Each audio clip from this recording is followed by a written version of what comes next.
Men are from Uranus, while Mexican women are from Mars. Mexico's masters of mopeds are Italika, and we invite you to take the New Year's Soda Challenge.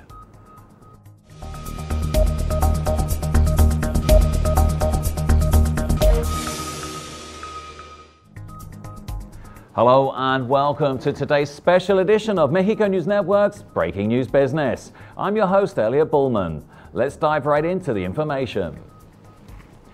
Mexican astronaut Carmen Victoria Felix has one single purpose. By 2030, she wants to become the first astronaut to set foot on the planet Mars. Hailing from Sinaloa in Mexico, Carmen's interest in space started since childhood. Her curiosity peaked when she attended the International Congress of Astronautics, where she was surprised to discover that people interested in space discovery were not exclusively from the United States, but also from other countries. Her big break came when she met the astronaut Mile Massimino, who encouraged her to study engineering. The young visionary graduated as an electronics and communications engineer from the Technological Institute and Higher Education of Monterrey. Her next giant step came when she entered the International Space University, where she completed her master's, which in turn enabled her to conduct professional practices at NASA.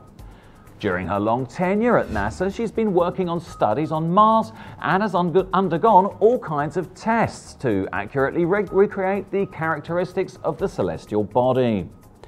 And for the smiling interstellar 32-year-old, she's preparing for one of the peak moments in her NASA career.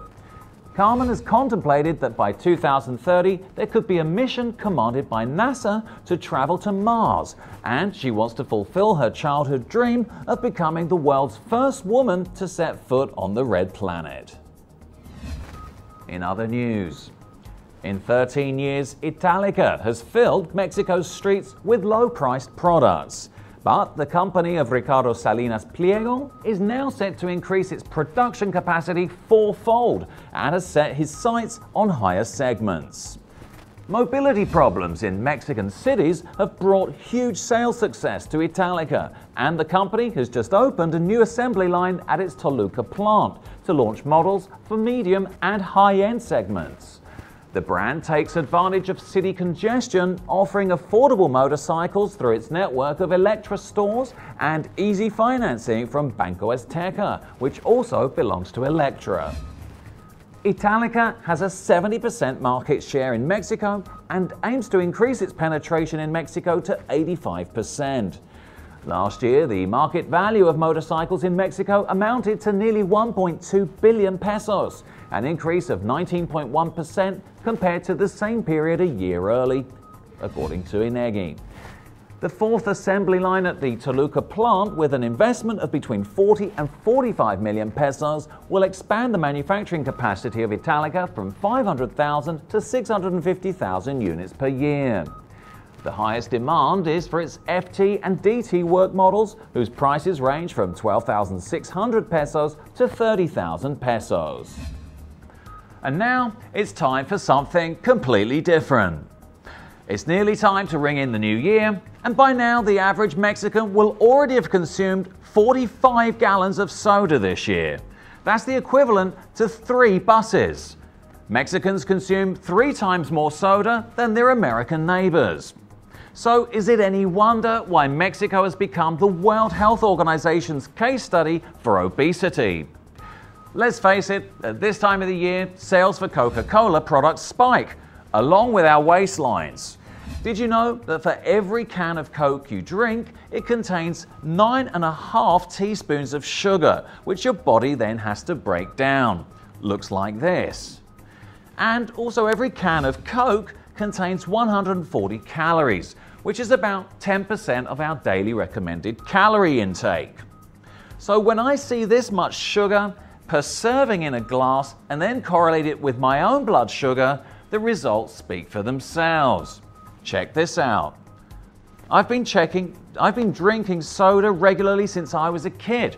My glucose test level shows I'm pre-diabetic at 43 years old. So that really sucks, especially having lost my dad this year to diabetic-related illnesses. So, starting right now, I want you to join me by taking the soda challenge. Here's the deal. Today is the 28th of December and I weigh, let's check a look, so to make sure there's no cheating here. Okay, 94.9 kilos, which means I'm about 10 kilos overweight. Now, if we stop drinking soda for 1 month and then every week we check back in and do a new weigh-in and post it on Mexico News Network's Facebook page until we get to the 28th of January in 2018 and see if we've lost a few pounds. So come on guys, I'm inviting you to give this a shot. It's just 1 month and if it works, let's keep going. If you can avoid the soda aisle at the supermarket, by the end of January, you'll have shed a few pounds. After all that Christmas excess.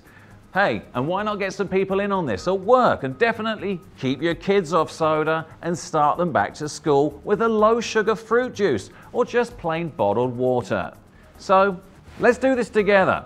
I want to know how this is working for you, so post your views on YouTube, Twitter, Google+, or on Facebook. And finally, let's turn to the markets. The Mexican peso decreased 0.04% to 19.67 from 19.68 in the previous trading session. On the other hand, the IPC Mexico increased 0.42% to 48,653 from 48,451 in the previous trading session. This was all for today. Thank you for staying with us. I'm your host, Elliot Bullman. Remember to follow us on Facebook, Twitter, and Google+, and log on to MexicoNewsNetwork.com for more information on Mexico and the world. The best of luck to all of you, and I wish you all a healthy and prosperous new year. Until next time.